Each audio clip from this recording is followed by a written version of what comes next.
Certainly. Well, we're hearing more and more cases be confirmed. There are currently reports that a Czech athlete and a US athlete have been confirmed positive within the Olympic Village. But what made headlines was the confirmation of the first two athletes of the South African soccer team who were confirmed to be positive. Let's have a listen to what the Tokyo 2020 spokesperson Masa Takaya had to say about that. These athletes and then the team official were isolated straight after they were found as positive, and the rest of the group were requested to stay in their room, and then they have been able to follow the instruction. The IOC and Tokyo 2020 are absolutely clear that the Olympic Village is a safe place. So some reassuring words there that the village will be a safe place. But there is a big question as to what will happen to the soccer team, because 21 of them have been confirmed as close contacts. Now, organisers have revised the rules surrounding close contacts, partially because so many have been popping up. If a team arrives with one person who is testing positive on their flight, they're considered close contact.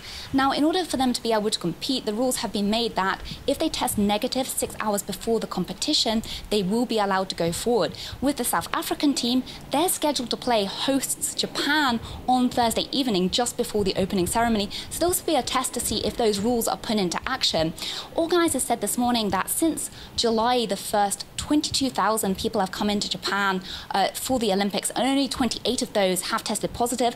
That shows a very low number and that their measures are safe. But what's clear from today is that those numbers are creeping upwards, and that is causing concern.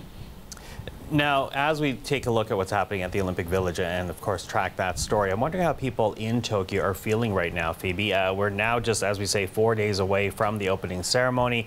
What is the sentiment right now in the Japanese capital? I think it's fair to say that the Olympics are not very welcome. Just one recent survey by the Asahi Shimbun newspaper showed that 2/3 do not believe the Games will be safe and secure. That is a motto, a rhetoric we've heard time and time again from the organisers, and over 50% of people want the Games to be cancelled. Now, in a further blow to the organisers, Toyota, who is a sponsor of the Games, has decided not to air the commercials it filmed on television, reflecting public sentiment. So that is a fair blow. And there are also concerns over not just rising COVID cases, but a Ugandan athlete has gone missing, has apparently absconded wanting to work in Japan. And there's even allegations of a rape within the national stadium. So there's a lot of negative press surrounding the event. And meanwhile, the people here in Tokyo, they're under a 4th state of emergency as COVID cases creep up in the city. So there's very little room for celebration or festivities.